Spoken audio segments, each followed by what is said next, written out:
Good evening, sir.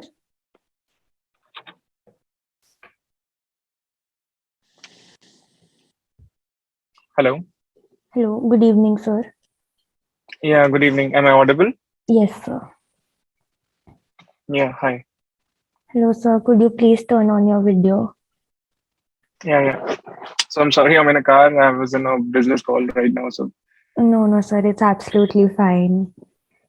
So, I am from EDC and my name is Nidhi Sahani. We are the official okay. e-cell of Thapar. So, you being such an entrepreneur and being an inspiration for all the students, especially after Shark Tank.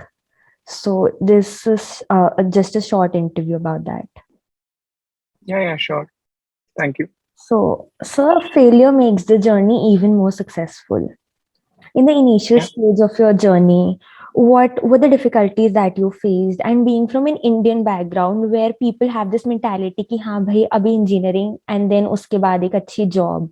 So how supportive were people around you, your family? See, honestly, the honest answer to that will be that not many people were supportive. And to be very honest, when you take that journey of being an entrepreneur, starting your own thing, whatever that may be, just just a second. Am I audible? Yeah, Yeah. yeah. Yeah. Hmm. Yeah. So basically, when you take that journey of being an entrepreneur, starting your own thing, whatever that thing may be, I mean, whatever your idea may be, it might be a process or a product, whatever you want to sell, whatever you think you can offer to the world. See, not many people will believe in you, generally speaking. It Hmm. doesn't happen in an ideal world, like everyone will believe in you, in your idea, in your dream, but generally it doesn't happen. So it is difficult, but that doesn't mean that you should not start. So it will get difficult, but I think the most important step is the first step, and you should always take that. So stories like these and people like you always motivate us. So, sir, you're different from an entrepreneur in many ways. Like we saw the episode yesterday, and you called yourself an Yeah, inventor. So, yeah. like when you call yourself an inventor, then where the idea of opening a business instead of taking up a job? Because there are jobs which where people are supposed to innovate. So instead of taking a job, you took a different route, and that route is inspiring for all of us. So, what idea came to you that you opened Sid 07? Yeah. So see, when I was in Thapar during my bachelor's as well, I did work on around 14 projects. So 14 engineering projects. I was making things. I made a bowling machine. I made a throttle wall for a Formula One car. I was a part of Team Fateh as well. So basically, Team Fateh is where the first phase of my transformation started happening. I was working on a lot of things, and I actually, in my third year, I developed something which was potentially a patent, an idea, an invention. But उस time पे, there was not enough knowledge or exposure about how to file a patent. Everyone was like, patent file karna is like very costly, and you have to do everything right to get the patent. And I kind of, it's not demotivating, but you feel like, oh, it's so much. I mean, how do you do so much things as a student when no one is there to support you? So I kind of kept working on my ideas. I had a lot of ideas, product ideas. So these are like potential inventions. I won't call them inventions at this stage when I was in Thapar. But then when I was in Thapar, I decided to pursue masters to learn more about engineering and to its very depth. So I wanted to go to RWTH Aachen University, Germany, which is like one of the best universities in the world for mechanical engineering. I applied and I got there. I was also the first mechanical student in Thapar in third year to have two jobs. I offered a job from Honda and also from Eicher Tractors as well. But I wanted to go to Airvetea. I worked in Honda for some time. Then I went to Airvetea. In Airvetea, again, it was an enhancing journey for me because a lot of people think that education is about acquiring degrees and acquiring knowledge and acquiring facts and figures and solving things faster. It's not about that. It's about enhancement of your brain. It's about enhancement of your thinking power. It's about the enhancement of your ability to solve problems, to create solutions in unique ways. Because the solutions which can be solved by looking into a book are already being solved. I mean, even a computer can do that in today's day and age, especially. Even a computer can do that.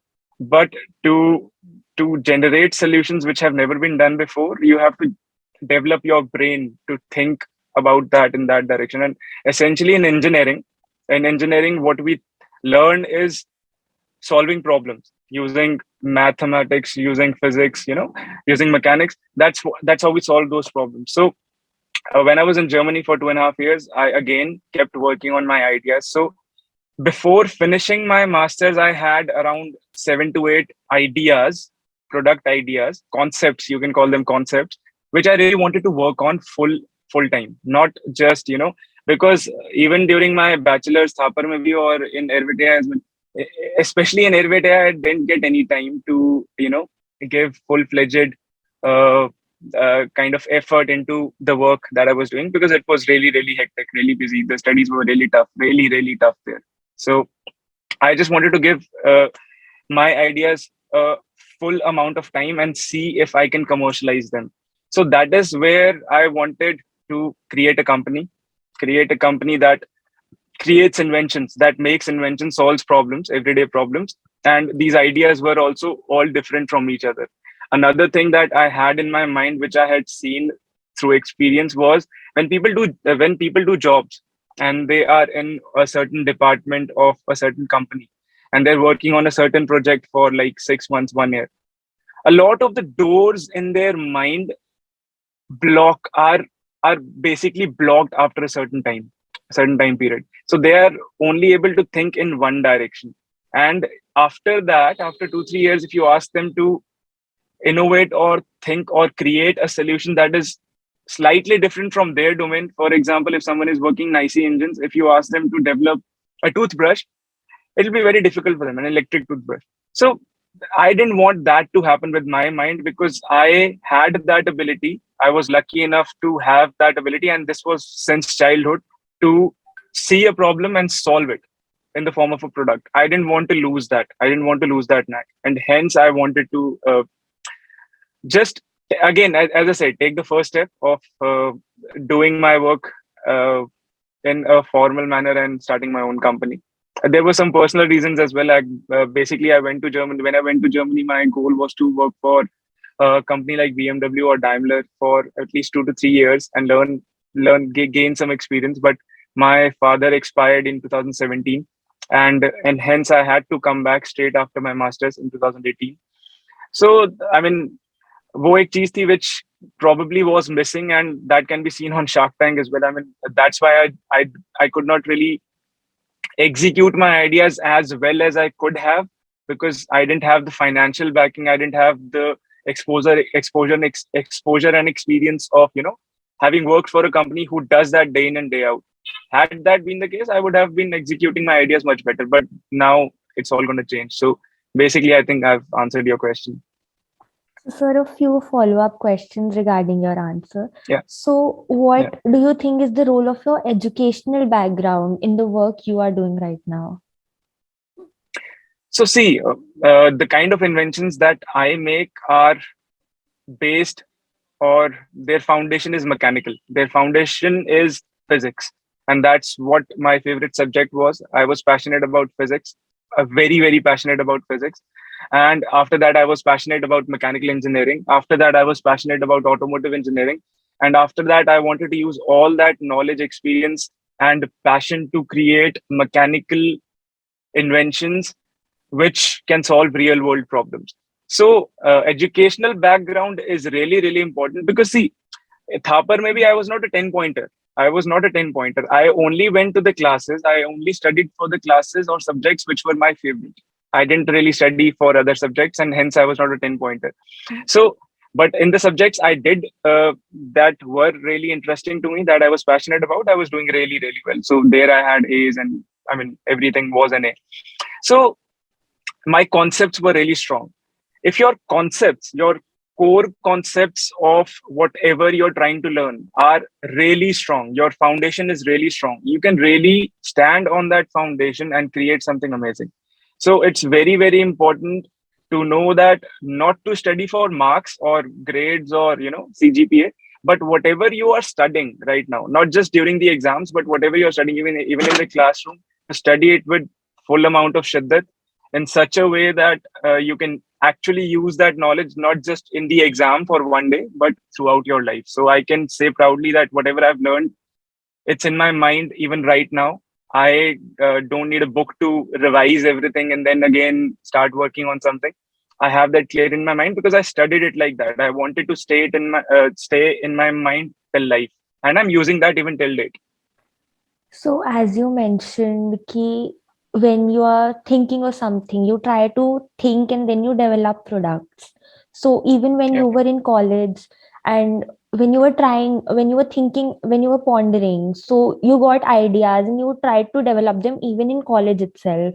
So, yeah. but when you're thinking versus when you're actually in a business trying to market those products, so where those ideas, like from where do you identify the needs of the market so that you have a commercially successful product? Yeah. So see, there are now we are coming into entrepreneurship, from engineering to entrepreneurship. So see, having an idea is brilliant, but let me be very honest. Every person walking on the street has 20 ideas probably, and ideas don't really mean a lot unless executed in the real world. So the first thing that I really worked on was to identify real world problems. So I talked to people. It's very important to talk to real people and understand their needs, understand their troubles, understand their struggles, understand their problems that they're facing in the daily life.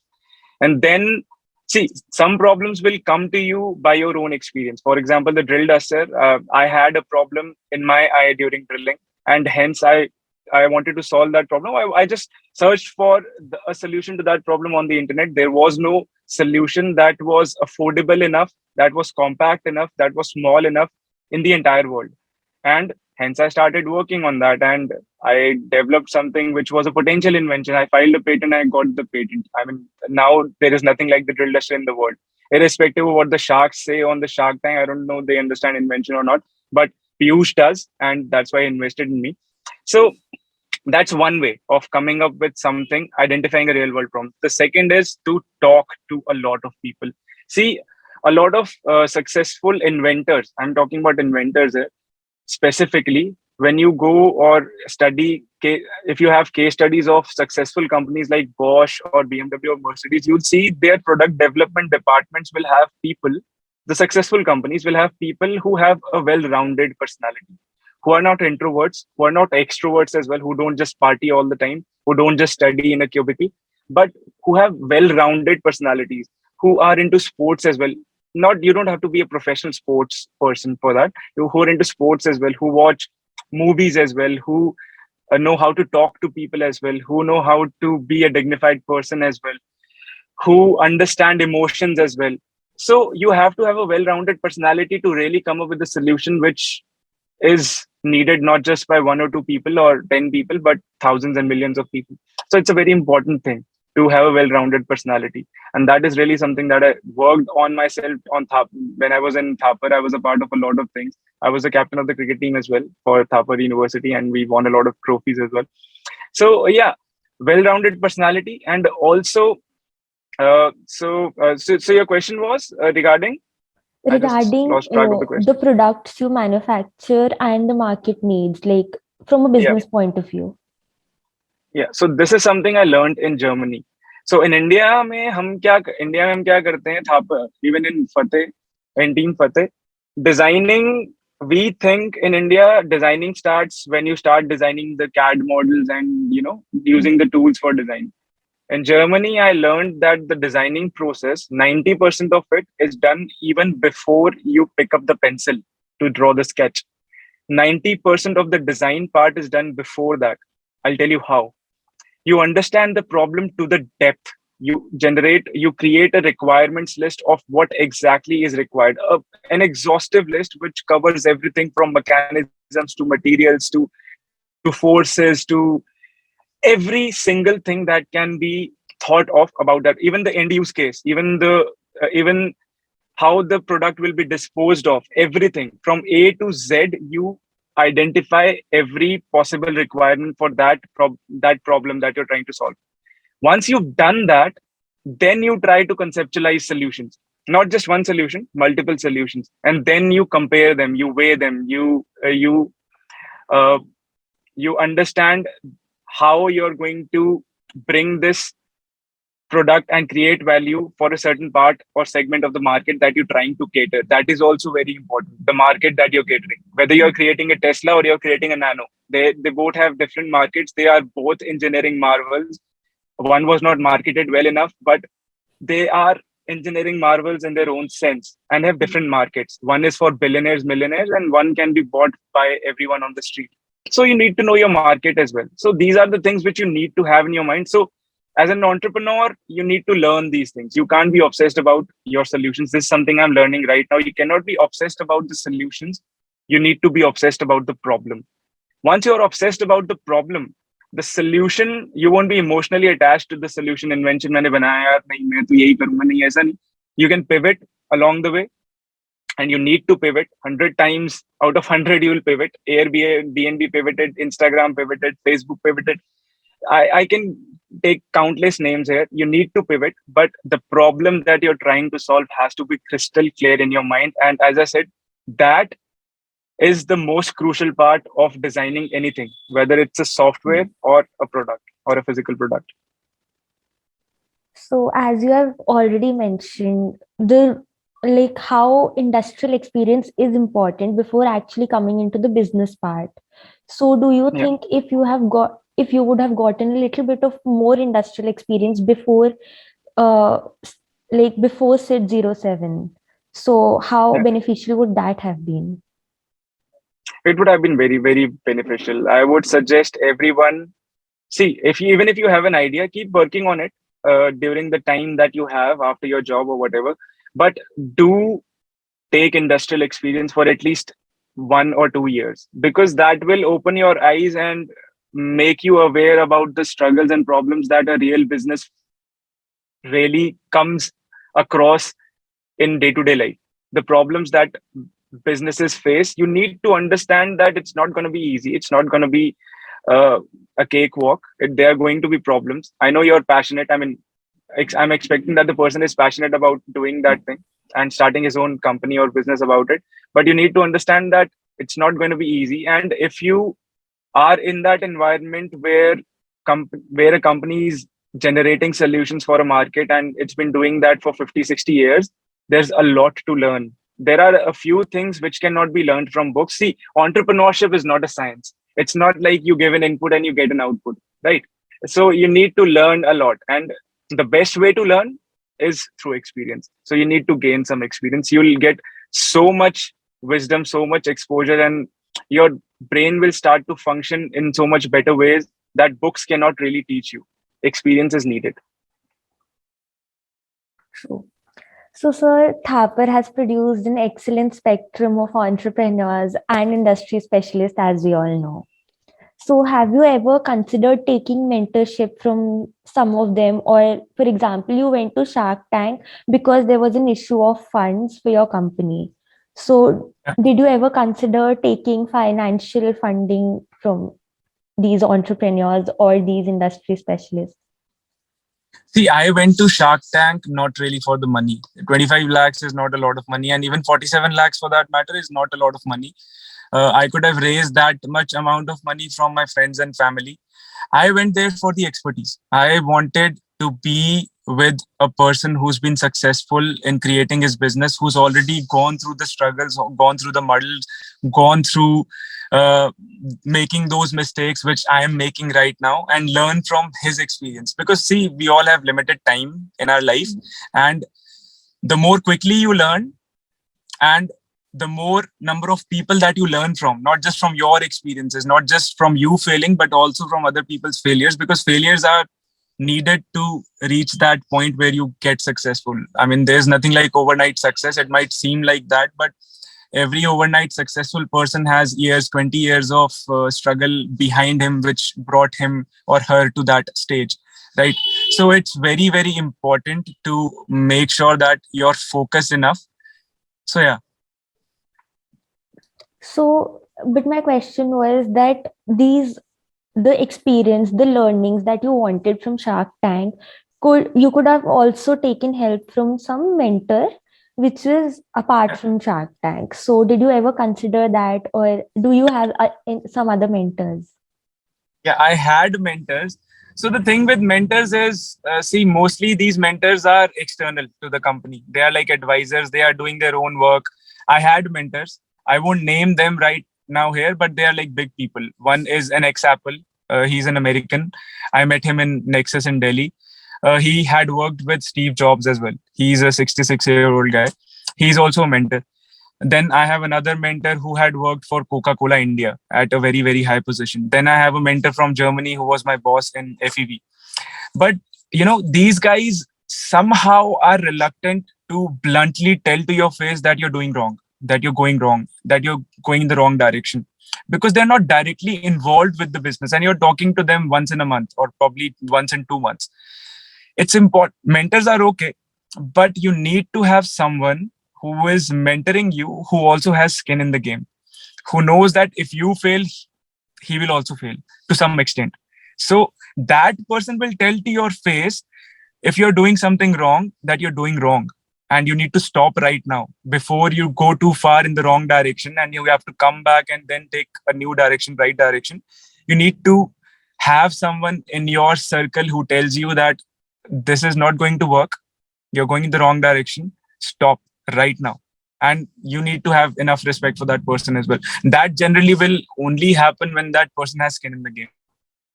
Rarely does that happen when you have mentors who are professors or people. They mean good for you always. They will always mean good for you, but somehow वो reluctance होता है कि ये demotivate ना हो जाए बहुत ज़्यादा, मतलब छोड़ ही ना दे.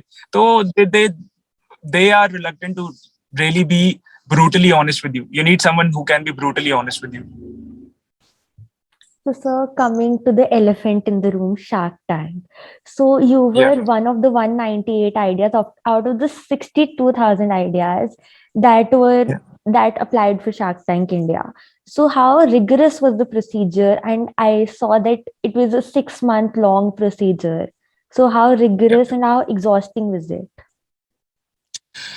Oh, it was pretty long, first of all. So there were like 6 rounds. In the first round, we had to tell about ourselves, our companies very briefly in a form. Then people were shortlisted from that.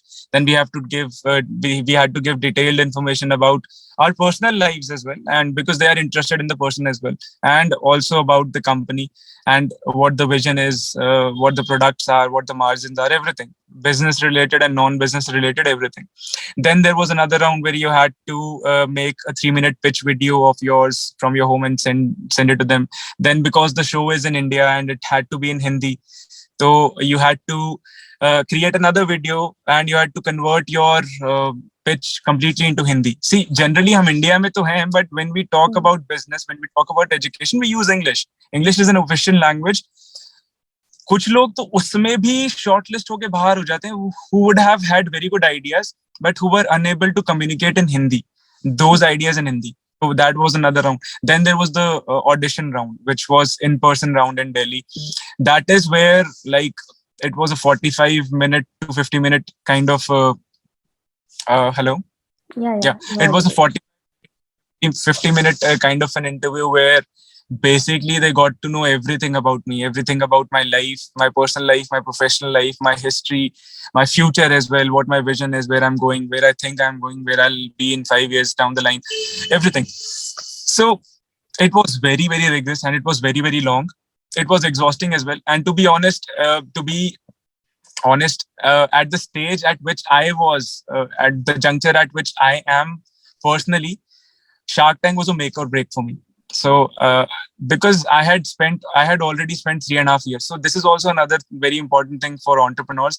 When in 2018 March I came back to India and started Sit 7 Designs, I had given myself 3 years. 3 years to make it big. If I could not do that, because as I said, time is limited. Everyone has limited time. If I could not do it, I had enough credentials to apply for a decent enough job, do a job for some time, 3, 4, 5 years, and then again come back. I mean, you have entire life in front of you, but you have to get married, and then you have responsibilities. You have to have some financial stability as well. I haven't earned a penny in the last 3.5 years. I've only spent money. I've not made money personally. So it's very important. So I gave myself 3 years, but with the COVID, I extended that time period to 4 years. So now it's already almost 4 years. So मेरे लिए Shark Tank was a make or break. I wanted to get a deal at I just wanted to take a deal and I had told them कि मैं deal लिए बिना नहीं जाऊंगा, तो मैं डील मेरे को लेना ही है, चाहे वो किसी भी कॉस्ट पे हो, क्योंकि to be very honest at the current stage I was a single person company. I didn't have any employees. I did hire employees and I had to fire them. Some people left, made some hiring mistakes. So these mistakes I learned from, but to be honest, this was a make or break for me. Shark Tank was a make or break for me, and this deal was very, very important for me. And with Piyush, the deal that I have got, and I just had a conversation with him a day before yesterday. He's a very, very nice guy, and not just nice in personal front, but in the professional front as well. And I'm going to learn so much from this experience. And if you consider what I was considering had there not been a deal, and what I'm doing right now with Sit7 still alive, with me still being able to work on my ideas, and with a mentor, with a guy who will give me bigger problems to solve, because I realized during the pitch itself that I might have been hitting in the wrong direction. With all the caliber, all the talent, all the potential, I might be using the hammer on a thing that won't even break. So I was hitting in the wrong direction. And I agree to that, and I realized that mistake. It's very important to realize your mistakes as soon as they are in front of you. I did realize that mistake. So I think it's the best case scenario for me at this stage, and we'll work for 3-4 years. Let's see how much longer we can do this. And I'm pretty sure that I'm going to work on something really, really big, which I really want to, and I'm already working on. It's related to automotive, and that's what the plan is. And I think Piyush also knows that. So, what were your major learnings and takeaways from Shark Tank? You got a mixed review, like some of the Yeah. sharks criticized you as well. So, what was the emotion at that point? What was the exact thing going on in your mind? And actually, some of the sharks actually said that you should not take the deal. So, why did you agree? Like, you've already answered that in a way, but what was Yeah. the exact emotion? See, the emotion was really, really high.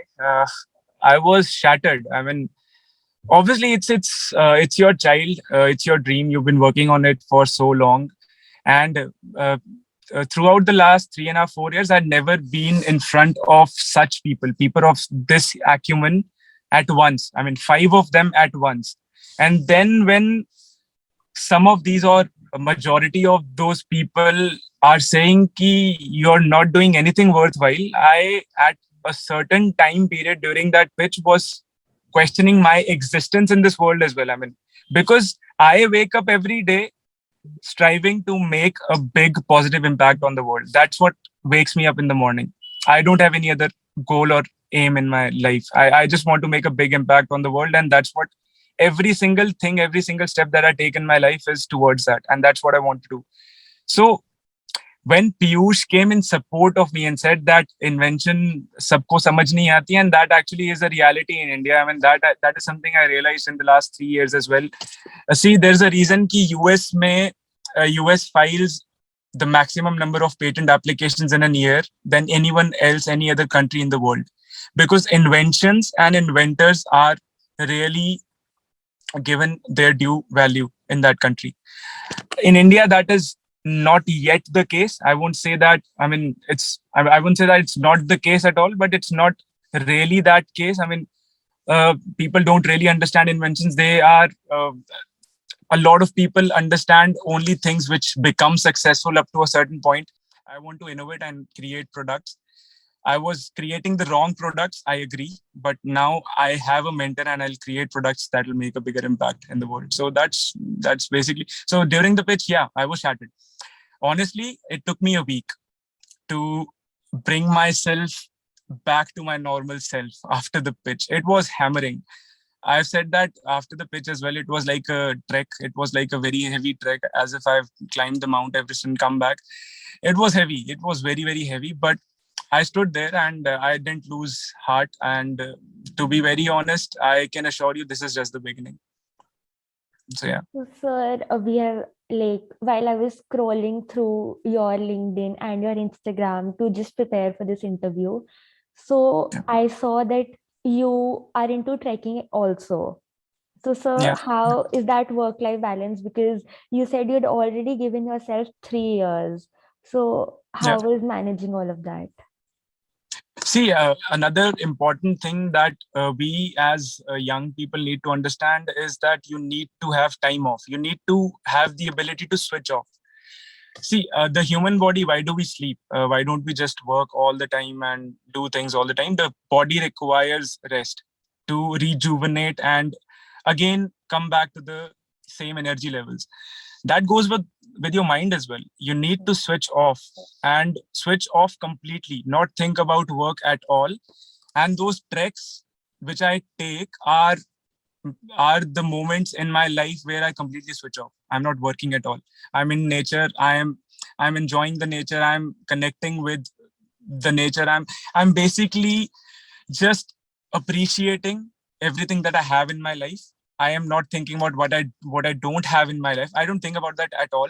Appreciating what I have in my life and just being present in that moment. That is very, very important. A lot of us are running so fast that we forget to just take a pause, take a chill, appreciate whatever is going on around. We being alive on this planet itself is miraculous. I mean, if you follow the solar system, you'll understand and you'll know that life on other planets is absolutely impossible, and why it is impossible, and how on earth, if even the conditions, the environmental conditions tilt by 1%, life would not have existed or started on earth. So we are extremely lucky to have grown and to have been a part of evolutionary process to be at the stage where we are humans and we are conscious. And out of that, we have been so lucky that we've been one of the million sperms or whatever to have existed as humans. I mean, we are extremely lucky to even exist. Once you appreciate this fact, every problem that's going in your mind, in your brain, in your life, you're going to really not think of it as a very big problem. We are extremely lucky. And once in a while, you need to sit down and be grateful for everything. So those treks, those trips, or those kind of off periods that I take are extremely important for me, because when I come back, generally, whenever I make an invention or whenever I make a breakthrough, it doesn't happen on the office desk. It generally happens outside of the office desk. I just work on that idea on the office desk, but the raw idea is generated outside of the office desk. So it's important to take a pause and appreciate things in life. So, one last question. We at EDC are like we work in the direction of entrepreneurship. So, Yeah. one piece of advice or one like final parting words that you would like to give the students, the future entrepreneurs. Your voice broke. Can you come again? My question is one last piece of advice, or like you've already given so much, like we've already got so much from your this interview that we know the mistakes are important and everything, but one last piece of advice that you would like to give to future entrepreneurs from Thapar. One advice. See, I've already given a lot of advices throughout the interview. Uh, One very important advice which I would give from my experience is, so this is regarding the team that you choose. So this advice is regarding the team that we choose. A lot of the times what we do, because we're so passionate in the beginning and we want to really do things, and so many people are excited around us, our friends are so excited around us, that we tend to make the mistake of hiring or accommodating or associating with people who are also passionate about the problem, who are also passionate about the vision, with whom the vision really clicks. जो तुम्हारा vision है उसका भी vision है, and you see कि यार ठीक है हम साथ में बहुत अच्छा करेंगे. This does not really work well in the practical world. You have to be practical to an extent. You have to have supplementary skills in your team. You can't have same, you can't be of the same from the same background and expect each other to handle two different tasks. And if in the beginning you have two people in the team who are handling the same task, you are again making a mistake. You need to have supplementary you need to have people with supplementary skills in the team, and you need to be very practical about it. So I made hiring mistakes where I hired people just on the basis of their passion and vision that clicked with me. I didn't For one person, I didn't even see his resume.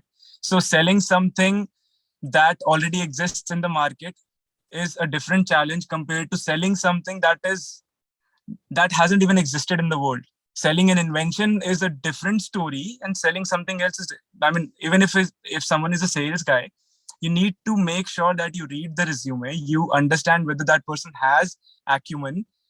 Then you go on to the vision and other things. Those are important. I mean, those are extremely important, but you need to understand that you need to have practicality etched into every small and big decision that you take in business. So it's very, very important. Sir, as the last 6 months due to Shark Tank would have been very hectic, but you also got married during this time, I suppose. No, I So, didn't. I didn't get married. I had my engagement. I'm yet to get married. I'll oh, be marrying this. so that was also a big emotional point because Yeah, read that post which said that you were in love with all more than 17 years. So yeah. that was again, that would again have been very emotional for you. So how did you manage your emotions with Shark Tank, with everything going on in your life? See, they haven't shown on Shark Tank the 5 minutes that I took to, really think. So these were all the things which were going in my mind, everything. So everything that happened during the pitch before that was extremely, I felt like I was in a boxing match being kicked and punched all over, and I was not even allowed to stand. Then again, the personal things going in my mind that I have to get married. I'm at a stage where I need to get married. There are certain times in your life where you need to do certain things, and those things need to be done at those particular time slots in your life. So these emotions were running, but after my father's demise, I have kind of lost a large part of my emotion. I'm not really an emotional guy. I don't take emotional decisions anymore, but I was considering everything, and hence I told you, considering all things in my personal and professional life, this was the best possible decision that I could have taken, because this is going to give me a lot of stability for the next 3-4 years.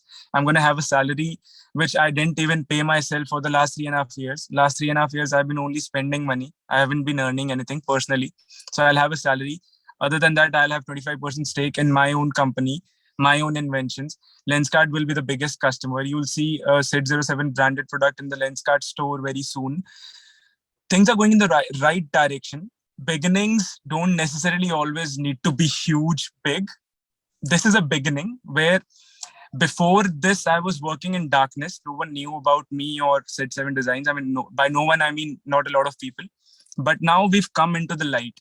And if you go through the Instagram posts and the comments that we're receiving, people are commending me and SID7 Designs for the kind of work we're doing. Don't listen to the sharks. I mean, listen to the people. They are commending us for It's what we are huge. doing. It's And actually me huge as what you have done and your journey. It's really huge. Thank you, sir, for your time. yeah, Thank you so thank you. much. Thank you. Bye. Thank you so much, sir.